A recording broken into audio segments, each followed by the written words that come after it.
মঙ্গলদেব রাশি পরিবর্তন করছে 26শে আগস্ট 2024।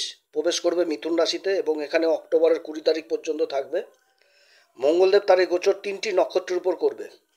মৃগশিরা নক্ষত্র সেপ্টেম্বরের 6 তারিখ পর্যন্ত থাকবে, তারপরে অবস্থান করবে আদ্রা নক্ষত্রে এবং 30শে সেপ্টেম্বর প্রবেশ করবে দেবগুরু বৃহস্পতির নক্ষত্র পুনর্বসুতে এবং অক্টোবরের 20 তারিখ পর্যন্ত এই নক্ষত্রে থাকবে।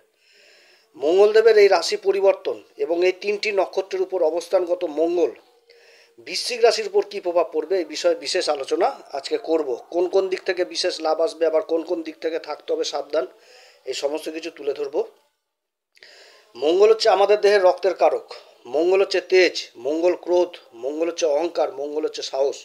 এই মঙ্গল এবার প্রবেশ করবে মিথুন রাশিতে। মঙ্গলকে বলা হয় সেনাপতি, আর রাজা হচ্ছে সূর্য। মঙ্গল যখন কেন্দ্রে নিজের ঘরে অবস্থান করে তখন রুচক নামক পঞ্চমহাপুরুষ রাজ্য তৈরি করে। এটি একটি শক্তিশালী রাজ্যক। আবার মঙ্গল যখন মকর রাশিতে অবস্থান করে তখন উচ্চ ঘর। এই সময় কিন্তু মাঙ্গলিক জিনিসটা হয় না উচ্চ ঘরে যখন অবস্থান করে। জন্মকুষ্ঠিতে যদি মঙ্গল খুব ভালো অবস্থায় থাকে তাহলে প্রশাসন লেভেলে উচ্চ পদ লাভ করে। এছাড়া মঙ্গল যাদের খুব ভালো তারা খেলাধুলাতেও খুব সমাজে নাম করে, প্রশংসিত হয়। ইঞ্জিনিয়ার লেভেলে প্রচণ্ড উন্নতি করে, ডাক্তার, সার্জেন্ট ইত্যাদি হয়। কারণ এই সমস্ত কাজ করতে গেলে সাহসের প্রয়োজন হয়, আর মঙ্গল থেকে এটা আসে। আর যদি মঙ্গল খুব খারাপ হয় তাহলে এই সমস্ত জাতক জাতিকারা খুব ভীতু প্রকৃতির হয়, একটুতেই নিজের উপর আত্মবিশ্বাস হারিয়ে ফেলে। বর্তমানে যাদের জন্মকুষ্ঠিতে মঙ্গলের দশা অন্তর্দশা চলছে তাদের জন্য আজকের আলোচনাটা খুব গুরুত্বপূর্ণ হতে যাচ্ছে এবং এই আলোচনা আপনারা চন্দ্ররাশি অনুসারে কিংবা লগ্ন হিসাবেও দেখতে পারেন। সমস্ত দর্শক বন্ধুদের জানাই নমস্কার। সমস্ত নতুন দর্শকদের কাছে আমাদের এই অ্যাস্ট্রো চ্যানেলের পক্ষ থেকে বিশেষ অনুরোধ করছি, যারা বহুদিন ধরে আমাদের প্রোগ্রাম দেখছেন এখনও পর্যন্ত সাবস্ক্রাইব করেননি তাদের কাছে বিশেষ অনুরোধ করছি, অবশ্যই সাবস্ক্রাইব করবেন। এই চ্যানেলের সঙ্গে থাকুন, জ্যোতিষীয় সম্পর্কিত অনেক তথ্য জানতে পারবেন। গ্রহের গোচর সম্পূর্ণভাবে নির্ভর করে জন্মকুষ্ঠির গ্রহের দশা এবং গ্রহের অবস্থানের উপর। আমরা যে ফল প্রকাশ করছি এটা আমাদের একটা প্রচেষ্টা মাত্র, এটা সম্পূর্ণভাবে জন্মকুষ্ঠির উপর নির্ভর করবে। এটা একটা জেনারেল প্রিডিকশন। বৃশ্চিক রাশির ক্ষেত্রে স্বয়ং মঙ্গলই হচ্ছে রাশির অধিপতি এবং ষষ্ঠ ঘরের অধিপতি। এই মঙ্গল অবস্থান করছে এবার অষ্টম ঘরে মিথুন রাশিতে। মঙ্গলদেবের এই অবস্থানে সবার প্রথম বিপরীত রাজ্য তৈরি হয়েছে বৃশ্চিক রাশির ক্ষেত্রে। মঙ্গলদেবের 3টি দৃষ্টি। চতুর্থ দৃষ্টি পড়ছে রাশির একাদশ ঘর, লাভের ঘর, কন্যা রাশিতে। সপ্তম দৃষ্টি পড়ছে রাশির ধনসম্পদের ঘর, ধনু রাশি, যেটা রাশির 2য় ঘর। এবং অষ্টম দৃষ্টি পড়ছে পুরুষত্ব পরাক্রমের ঘর, 3য় ঘর, মকর রাশি। এই দৃষ্টিটা মঙ্গলের উচ্চ দৃষ্টি। শাস্ত্র বলে গ্রহ যখন তার উচ্চ ঘরকে দেখে তখন সেই ঘরের ফলে বৃদ্ধি করে দেয়। আর মঙ্গল হচ্ছে পুরুষত্ব পরাক্রমের কারক, অর্থাৎ পুরুষত্ব পরাক্রম যথেষ্ট বৃদ্ধি করবে এই সময় কর্মক্ষেত্রে। বর্তমানে মঙ্গল নিজের নক্ষত্র মৃগশিরাতেই রয়েছে এবং এই নক্ষত্রে অবস্থানগত মঙ্গল প্রবেশ করবে মিথুন রাশিতে 26শে আগস্ট এবং এই নক্ষত্রে থাকবে সেপ্টেম্বরের 6 তারিখ পর্যন্ত। বৃশ্চিক রাশির অধিপতি এই মঙ্গল অষ্টম ঘরে অবস্থান করছে, আর ষষ্ঠ ঘরের অধিপতি। এই সময়কালে কর্মক্ষেত্রে সংঘর্ষ জিনিসটা কিন্তু থাকবে, তবে কর্মক্ষেত্রে যথেষ্ট উন্নতির যোগটাও থাকছে। মঙ্গল অষ্টম ঘরে অবস্থান করছে এটা ঠিক, কিন্তু নিজের নক্ষত্র অবস্থান করছে, আর গ্রহ যখন নিজের নক্ষত্র অবস্থান করে তখন বলবান অবস্থায় থাকে। আর অপরদিকে দেবগুরু বৃহস্পতি, এই বৃশ্চিক রাশির কারক গ্রহ বৃহস্পতি আবার মঙ্গলদেবের নক্ষত্র অবস্থান করছে মৃগশিরাতে এবং রাশির উপর দৃষ্টি দিচ্ছে। অতএব অনেক অসাধ্য কাজ এই সময় সম্ভব হবে বৃশ্চিক রাশির ক্ষেত্রে। আমাদের প্রত্যেক দিনের কর্মক্ষেত্রে যে কম্পিটিশন প্রতিনিয়ত চলে, এই কম্পিটিশনে এই সময় বৃশ্চিক রাশি যথেষ্ট এগিয়ে থাকবে। সমাজে পরিচিতি এই সময় যথেষ্ট বাড়বে, নিজের পরিশ্রমের ফল অবশ্যই পাবে। তবে এই নক্ষত্রে গোচর করাকালীন বিশ্বাস জিনিসটা করা যাবে না। মৃগশিরা নক্ষত্রের একটা খারাপ দিক হচ্ছে যে এই নক্ষত্রের সাথে বিশ্বাসঘাতকতা খুব হয়, অর্থাৎ এই সময়কালে বিশ্বাস কাউকে করা যাবে না কোনোভাবে। অথরাইজ ছাড়া কোনো জিনিস কাউকে দেওয়া যাবে না। আবার অষ্টম ঘরে মঙ্গল অবস্থান করছে। মঙ্গল কিন্তু রক্তের কারক, আর দৃষ্টি দিচ্ছে ধনসম্পত্তির ঘর, আত্মীয় স্বজনের ঘর, মুখের বাণীর ঘর। এই সময়কালে আকস্মিকভাবে কিন্তু ধনসম্পত্তি লাভ হবে, বিশেষ করে অমীমাংসিত পৈতৃক সম্পত্তি থেকে। আবার এই সময়কালে কর্মক্ষেত্রে প্রবল পরিবর্তন হওয়ার সম্ভাবনা থাকছে। কর্মক্ষেত্রে সেটা সরকারি কিংবা বেসরকারি দিক থেকে হতে পারে। যারা কোর্ট কেস মোকদ্দমায় জড়িত রয়েছেন তাদের জয়ী হওয়ার প্রবল সম্ভাবনা থাকছে। যারা ইম্পোর্ট এক্সপোর্টের ব্যবসার সাথে জড়িত, ইন্টারন্যাশনাল ব্যবসা করছেন কিংবা বিদেশে যাওয়ার চেষ্টা করছেন তাদের ক্ষেত্রে যথেষ্ট ভালো। তবে আবার এই সময় নিজের মুখের ভাষার উপর কন্ট্রোল করতে হবে, কারণ নিজের মঙ্গল নিজের নক্ষত্র অবস্থান করছে। এই সময় আবার 2য় ঘর দেবগুরু বৃহস্পতির ঘরে দৃষ্টি দিচ্ছে, সেটা তো বাণীর ঘর। এই সময় একটা চঞ্চলতা আসবে, অধৈর্য জিনিসটা আসবে, নিজের উপর সেলফ কনফিডেন্ট এটা যথেষ্ট বেড়ে যাবে। এই সমস্ত দিকেও আবার সাবধানে থাকতে হবে। এরপরে সেপ্টেম্বরের 7 তারিখ প্রবেশ করবে মঙ্গলদেব রাহুর নক্ষত্র আদ্রাতে। আর বর্তমানে রাহু অবস্থান করছে এই বৃশ্চিক রাশির ক্ষেত্রে পঞ্চম ঘরে, যেটা হচ্ছে মীন রাশি। এই সময়কালে যারা শেয়ার মার্কেটের সাথে জড়িত রয়েছেন তাদের জন্য আবার যথেষ্ট ভালো। যারা বিভিন্ন কলা বিভাগের সাথে জড়িত রয়েছেন, সঙ্গীত, নৃত্য, চিত্র, তাদের জন্যও যথেষ্ট ভালো। তবে পিতা মাতাদের সন্তানের প্রতি দুশ্চিন্তা বাড়বে। প্রাথমিক শিক্ষার্থীদের ক্ষেত্রে যথেষ্ট বাধা থাকবে। আবার উচ্চশিক্ষার ক্ষেত্রে যারা বাইরে যাওয়ার চেষ্টা করছেন তাদের এই সময়কালে যাত্রা হবে। এই সময়কালে কর্মক্ষেত্রে হাড় ভাঙা পরিশ্রম হবে, তবে আয় ইনকাম যথেষ্ট থাকবে। প্রেম ভালোবাসার জন্য আবার এই সময়টা যথেষ্ট ভালো না। মনোমালিন্য, প্রতিরোধ এগুলো কিন্তু তৈরি হবে। রাহুর নক্ষত্রে অবস্থানগত মঙ্গল একটা বিস্ফোরক যোগের সূচনা করবে এই সময়। অল্পতে মাথা গরম হয়ে যাওয়া, অল্পতেই রেগে যাওয়া, অধৈর্য হয়ে যাওয়া, এগুলো বেশি মাত্রায় থাকবে।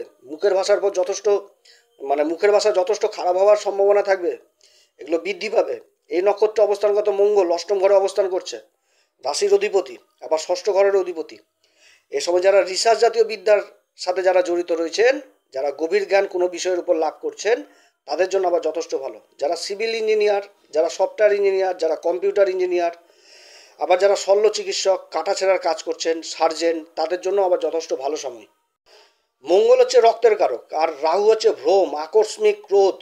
অতএব এই সময়কালে গণ্ডগোল, অশান্তি থেকে যথেষ্ট দূরে থাকতে হবে। এই সময়কালে কর্মক্ষেত্রে যার যেটা প্রাপ্য সম্মান, তাকে সেই সম্মানটাই দিবেন।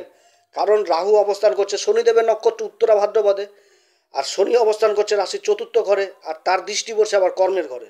বর্তমানে আবার শনিদেব বক্রী অবস্থায় রয়েছে। এরপরে 30শে সেপ্টেম্বর মঙ্গলদেব প্রবেশ করবে দেবগুরু বৃহস্পতির নক্ষত্র পুনর্বসুতে। জ্যোতিষশাস্ত্র মতে পুনর্বসুর নক্ষত্রের চিহ্ন হচ্ছে ধনুষবাণ, অর্থাৎ এই সময় একটা লক্ষ্যভেদের সংকেত থাকছে। তবে এই যে রাশির অধিপতি আর মঙ্গলদেব, দেবগুরু বৃহস্পতির নক্ষত্র অবস্থান করছে, আবার এই সময় দেবগুরু বৃহস্পতি আবার মঙ্গলদেবের নক্ষত্র অবস্থান করছে। একটা অদ্ভুত সংযোগ তৈরি হয়েছে। এই সময় দেবগুরু বৃহস্পতি মঙ্গলদেবের নক্ষত্রে থাকবে, আর মঙ্গলদেব দেবগুরু বৃহস্পতি নক্ষত্রে থাকবে। এবার মঙ্গলের পঞ্চম দৃষ্টি পড়ছে চতুর্থ দৃষ্টি পড়ছে লাভের ঘরে। দেবগুরু বৃহস্পতির আবার পঞ্চম দৃষ্টি পড়ছে লাভের ঘরে। আবার দেবগুরু বৃহস্পতি মঙ্গলের রাশি বৃশ্চিক রাশির উপর দৃষ্টি দিচ্ছে। আবার মঙ্গল তার সপ্তম দৃষ্টি দিয়ে দেখছে ধনু রাশিকে, দেবগুরু বৃহস্পতির রাশিকে। আবার দেবগুরু বৃহস্পতির নবম দৃষ্টি পড়ছে মকর রাশিতে, যেটা তৃতীয় ঘর। আর মঙ্গলদেবেরও অষ্টম দৃষ্টি পড়ছে তার এই উচ্চ ঘর মকর রাশিতে। একটা অদ্ভুত সংযোগ তৈরি হয়েছে, যার জন্য একটা অদ্ভুত সময় এই বৃশ্চিক রাশির জন্য অপেক্ষা করছে। এই সময় ইনকামের একাধিক রাস্তা তৈরি হবে। দেবগুরু বৃহস্পতির যেহেতু পঞ্চম দৃষ্টি পড়ছে, আবার কেতুর উপর কেতু অবস্থান করছে এই কন্যা রাশিতে, যেটা হচ্ছে একাদশ ঘর। আবার রাশির অধিপতি মঙ্গলের চতুর্থ দৃষ্টি পড়ছে। এই সময়কালে প্রশাসনের দিক থেকে থেমে থাকা বহু দিনের কাজ আকস্মিকভাবে উদ্ধার হওয়ার প্রবল সম্ভাবনা থাকছে। যেমন যে সমস্ত সরকারি কর্মচারী যারা প্রভিডেন্ট ফান্ড, গ্র্যাচুইটি, পেনশন এই সমস্ত টাকা পাচ্ছিলেন না, তাদের টাকা পাওয়ার প্রবল সম্ভাবনা থাকছে। তাছাড়া যারা ম্যাচুরিটি ক্লেম, ইন্স্যুরেন্স ক্লেম, এই সমস্ত টাকা পাওয়ার আবার সম্ভাবনা থাকছে। মঙ্গলদেবের অষ্টম দৃষ্টি পড়ছে পরাক্রম ঘর মকর রাশিতে, যেটা উচ্চ দৃষ্টি। আবার দেবগুরু বৃহস্পতির নবম দৃষ্টি পড়ছে আবার এই ঘরে। এই সময় যারা মিডিয়া ক্ষেত্রে রয়েছেন, মিডিয়াতে যারা কাজ করছেন, যারা সেলসের কাজে রয়েছেন, তাদের জন্য যথেষ্ট ভালো। এই সময় পরিশ্রম কিন্তু বাড়বে, কিন্তু পরিশ্রমের যথেষ্ট ভালো ফল এই সময় পাবে এই বৃশ্চিক রাশি। আবার এই সমস্ত কাজে যারা চেষ্টা করছেন তাদেরও কর্মলাভ হওয়ার প্রবল সম্ভাবনা থাকছে। এবং যেই কর্মে যুক্ত থাকুক, এই সময় আয় ইনকাম জিনিসটা বৃদ্ধি পাবে। এই সময়কালে যাদের বিবাহ সম্পূর্ণ হচ্ছিল না, তাদের বিবাহের ডেট সম্পূর্ণ হবে। যারা আবার বিবাহ বিচ্ছেদ মামলায় ঝুলছিলেন, তাদের সুষ্ঠু মীমাংসা হবে। যারা আবার সেকেন্ড ম্যারেজ করার কথা ভাবছেন, তাদেরও কিন্তু সম্ভাবনা থাকছে। যারা স্টক ব্যবসার সাথে জড়িত রয়েছেন, যেমন চাল, গম, ধান, এই সমস্ত ক্ষেত্রে আকস্মিক প্রফিট হওয়ার সম্ভাবনা থাকছে। খাবারের ব্যবসার সাথে যারা যুক্ত রয়েছেন, যারা হোটেলের কাজে যুক্ত রয়েছেন বা কোনো খাবারের প্রোডাক্টের কাজে যুক্ত রয়েছেন, তাদের জন্য ভালো। তবে বিশেষ করে মনে রাখবেন, এই সময়কালে কোনো সময় মনের মধ্যে রাগ, ধেয়ে যাওয়া, তেড়ে যাওয়া, মেরে দেওয়া, এই সমস্ত কিছু করা যাবে না। কারণ পুনর্বসুর নক্ষত্রের চিহ্ন হচ্ছে ধনুষবাণ, অর্থাৎ একটা লক্ষ্যভেদ। এই সময় মাথা ঠান্ডা করে একাগ্রতার সাথেই কিন্তু কর্মক্ষেত্রে কর্ম করতে হবে, তবেই কিন্তু কাজকর্ম উদ্ধার হবে।